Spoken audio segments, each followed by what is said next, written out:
آپ تمام انبیاء کے سردار ہیں، آپ خاتم النبیین ہیں، آپ تمام انبیاء کے آخر میں تشریف لائے اور دنیا میں موجود ہر چیز کو آپ کے آنے پر، آپ کی تشریف آوری پر جب آپ آئے تو اس دنیا کا نقشہ بدل گیا، اس کی کایا پلٹ گئی، اور وہ عرب جو معمولی باتوں پر 40 50 سال تک وہ لڑائیاں کرتے تھے، چھوٹی سی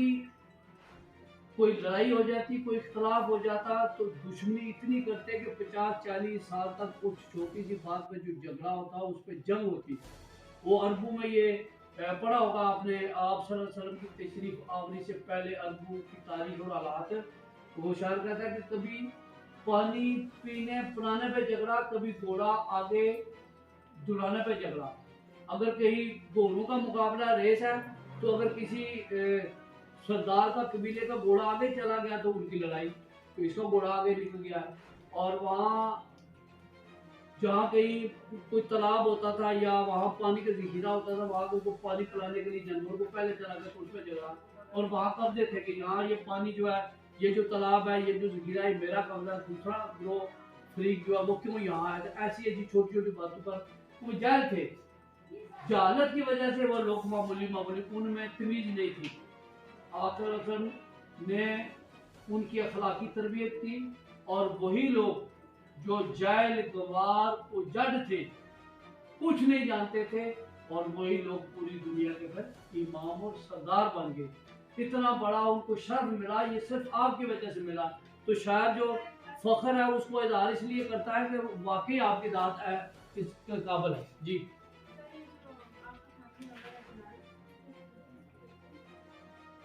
کتنی ہے اس کی؟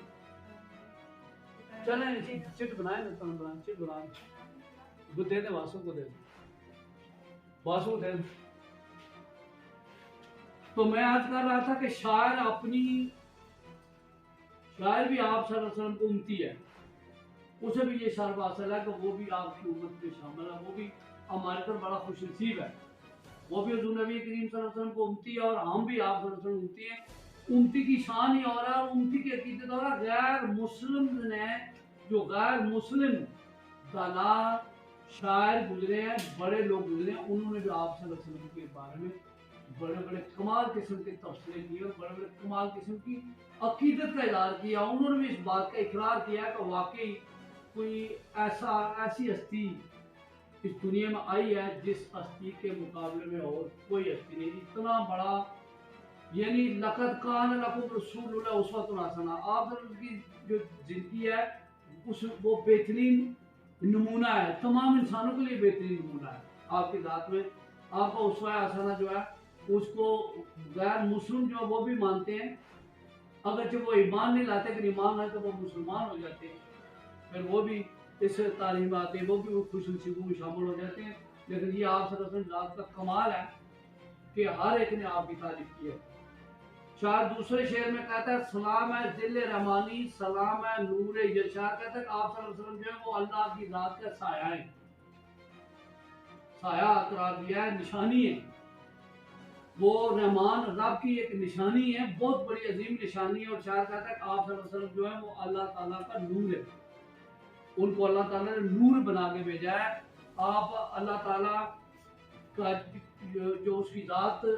رحمان ہے، وہ سب پہ رحم کرنے والا ہے، وہ اللہ تعالیٰ کے کا سایہ بھی ہیں، اور آپ صلی اللہ علیہ وسلم اللہ تعالیٰ